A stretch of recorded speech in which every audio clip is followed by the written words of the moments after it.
Good morning. It's Reverend Mike Capron with another sermon in our series on Andrew Root's book, Churches in the Crisis of Decline. Our text this morning is Philippians 4 through 7. Here we go. Rejoice in the Lord always. I will say it again. Rejoice. Let your gentleness be evident to all. The Lord is near. Do not be anxious about anything, but in every situation, by prayer and petition with thanksgiving, present your requests to God. And the peace of God, which transcends all understanding, will guard your hearts and minds in Christ Jesus. End of reading. Now, in our book, we've been following the story of this little hypothetical church, St. John the Baptist. And we've been following this young, troubled man, Woz, who's been looking for God and now understands that God has found him. And he's bonded with the older musician, Herbert.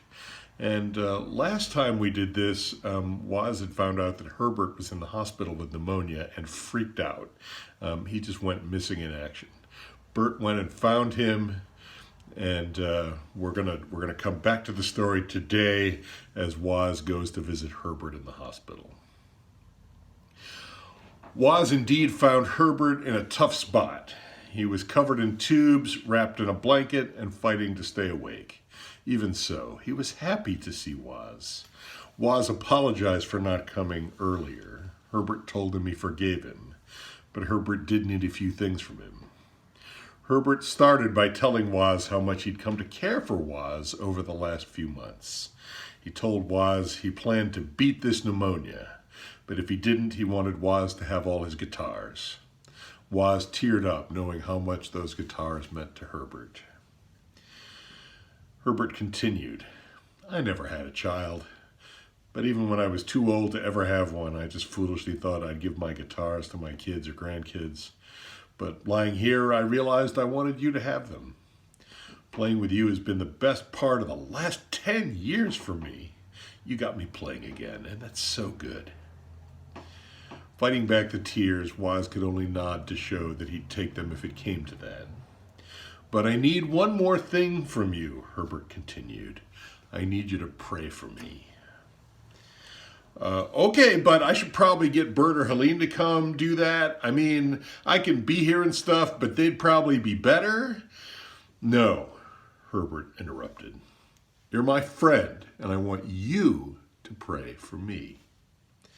Honestly, Herbert, I'm not sure I'm the praying kind of person. I mean, I've come a long way in my journey, and I do think Jesus has found me, but honestly, I'm not sure prayer does anything. That's okay, Herbert responded. I believe. You pray and I'll believe. I just need a friend to pray for me. Will you pray for me? But I don't even know how to pray, said Woz. Herbert told him to pray the watchword, just to be with Herbert and to wait for God, to tell God that they were together waiting for God to act. So Woz did pray, and he came back 3 or 4 times a week to pray for Herbert. Then they talked and laughed. When Herbert transitioned to a long-term care facility, Woz continued to come and pray for Herbert.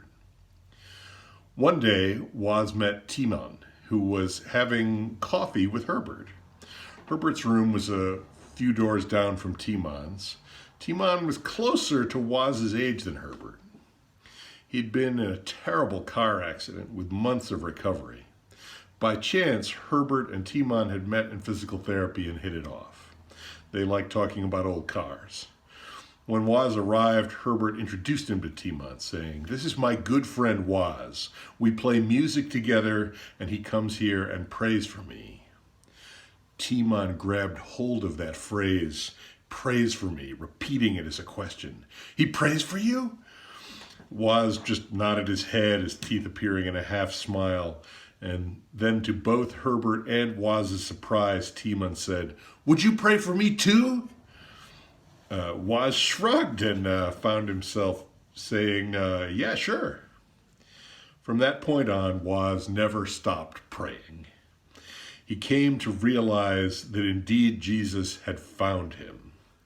Waz saw that having been found, he was now part of the church, and he was called to enter the world to pray for the world. He had once been the embodiment of the world coming to the church. He still was, but he was also now the church. Part of this community that loved the world by waiting with the world and praying for the world. Waz found himself deeper and deeper in the community through prayer. Waz discovered, and Bert with him, that the church existed to embody the being mode of action as resonance in the form of prayer. Over the years, as Waz learned to pray, so did St. John the Baptist. The disposition of prayer directly reminded them that they were not the star of their story, and yet inside this story, they had action to take. This action of prayer embodied the being mode by forming them to be a people who waited for a God who is God. Prayer was the direct way of embracing the real dialectic, seeking God in what is lost, trusting God to move in the no way. Praying the watchword was a way of confessing and opening themselves, even in the imminent frame, to the living Jesus Christ. End of quote. I'm really interested by the moment when Herbert said to Waz, "I need you to pray for me," and Waz said this, "Okay, but I should probably get somebody else better at it, right? Bert or Aline to come. I mean, I could be here and stuff, but they'd be better, right? I don't even know how to pray." See, Waz assumes that some people are more proficient at prayer than others, and that prayers of proficient people are somehow better or more effective than those of amateurs. I don't believe that. I've cultivated a way with words and had a lot of practice praying in public, but my prayers aren't any better than anyone else's. Furthermore, I remind you that I am a minister, not a priest. I have no special in with God, no access that you do not also have. Christ is our mediator and high priest, the only one we need. Now, Waz also protests, "I'm not real sure I'm the praying kind of person," as if there was a praying kind of person. The truth is that if you can talk, you can pray. Prayer is just speaking with God and listening for what God will tell you or show you. And actually, you don't really even need to be able to talk, right? In Romans 8:26, Paul tells us that when we do not know how to pray, God's Spirit intercedes for us in prayer. Finally, Waz complains, "I'm not even sure prayer does anything." This is such a trap. Prayer is not like fixing something around your house where you get out a screwdriver and adjust some things and fix the problem. Prayer never fails, but neither does it succeed in the same sense that your efforts with the screwdriver succeed or fail. Prayer is more a matter of attention. The wonderful people of this congregation help me by bringing up things we should pray for, and then I get into the Spirit and pray with you, and I love our life of prayer together. I think that some of you are more disciplined in the habit of prayer than I am, and I respect that a great deal. I appreciate you as prayer warriors. And by the way, despite the fact that I'm the one giving the sermon most weeks, you all teach me a lot about faith and life, and I'm grateful and hope that you realize that. You all are one of God's gifts to me. But when I say that prayer is a matter of attention, I don't only mean the sort of attentive discipline to start praying. I also mean settling into a certain mindset that makes one receptive and conscious of the presence of God. Andrew Root probably has it right when he talks about waiting for God. Again, this is something we can all do, but some of us have cultivated the habit more than others. Music can help set the mood. Many of you love hymns. Start your prayer time by playing, singing, or reciting a hymn. Adopt a certain posture. Fold your hands as a way of directing your attention to God. Kneel on your bed. Or pray with your hands kind of open in a receptive posture. Go to a certain place in your house. I had a friend in Hopewell who literally had a prayer closet. He opened the door to his closet and he had his Bible and some Christian art right there in front of the pillow that he kneeled on. He would light a candle and go to it.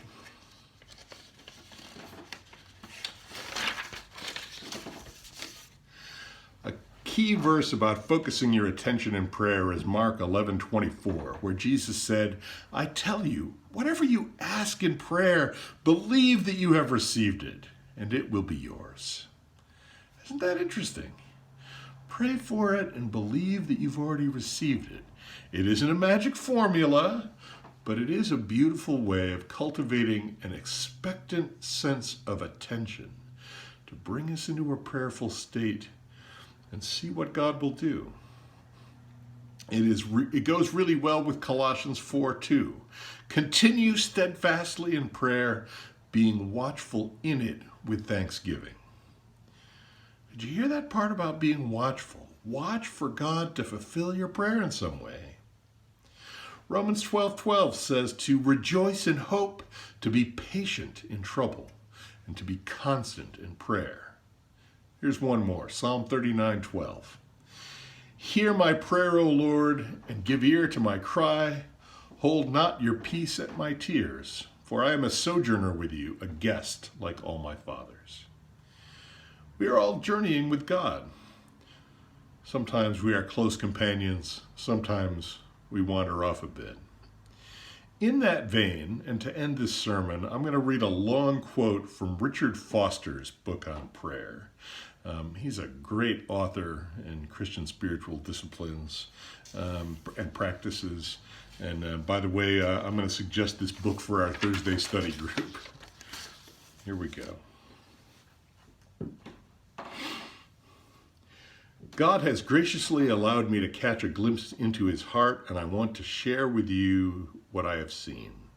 Today, the heart of God is an open wound of love. He aches over our distance and preoccupation. He mourns that we do not draw near to him. He grieves that we have forgotten him. He weeps over our obsession with muchness and manyness. He longs for our presence. And he is inviting you and me to come home where we belong, to come home to that for which we were created. His arms are stretched out wide to receive us. His heart is enlarged to take us in. For too long, we've been off in a far country, allusion to the prodigal son there. A country of noise and hurry and crowds, a country of climb and push and shove, a country of frustration and fear and intimidation. And he welcomes us home to serenity and peace and joy, home to friendship and fellowship and openness, home to intimacy and acceptance and affirmation. We do not need to be shy. He invites us into the living room of his heart, where we can put on old slippers and share freely. He invites us into the kitchen of his friendship, where chatter and batter mix in good fun. He invites us into the dining room of his strength, where we can feast to our heart's delight. He invites us into the study of his wisdom, where we can learn and grow and stretch and ask the questions we want to ask. He invites us into the workshop of his creativity, where we can be co-laborers with him, working together to determine the outcomes of events. He invites us into the bedroom of his rest, where new peace is found and where we can be naked and vulnerable and free, where we know and are known to the fullest. The key to this home, this heart of God, is prayer. Perhaps you have never prayed before except in anguish or terror. It may be that the only time the divine name has been on your lips has been in angry explicatives. Never mind. I am here to tell you that the Father's heart is open wide, and you are welcome to come in. Perhaps you do not believe in prayer. You may have tried to pray and were profoundly disappointed and disillusioned. You seem to have little faith or none. It does not matter. The Father's heart is open wide, and you are welcome to come in. Perhaps you are bruised and broken by the pressures of life. Others have wronged you, and you feel scarred for all time. You have old, painful memories that have never been healed. You avoid prayer because you feel too distant, too unworthy, too defiled. Do not despair. The Father's heart is open wide. You are welcome to come in. Perhaps you have prayed for many years, but the words have grown brittle and cold. Little ever happens anymore. God seems remote and inaccessible. Listen to me. The Father's heart is wide open, and you are welcome to come in. Perhaps prayer is the delight of your life. You have lived in the divine milieu for a long time and can attest to its goodness, but you long for more power, more love, more of God in your life. Believe me, the Father's heart is open wide. You are welcome to come higher up and deeper in. If the key is prayer, the door is Jesus Christ. How good of God to provide us a way into his heart. He knows that we are stiff-necked and hard-hearted, so he has provided a means of entrance. Jesus Christ lived a perfect life, died in our place, and rose victorious over all the dark powers so that we might live through him. This is wonderfully good news. No longer do we have to stand outside, barred from nearness to the Lord by our rebellion. Now we may enter through the door of God's grace and mercy in Jesus Christ. My friends, this is good news. We are invited to prayer. Take advantage of it this very week, today, this hour. Amen.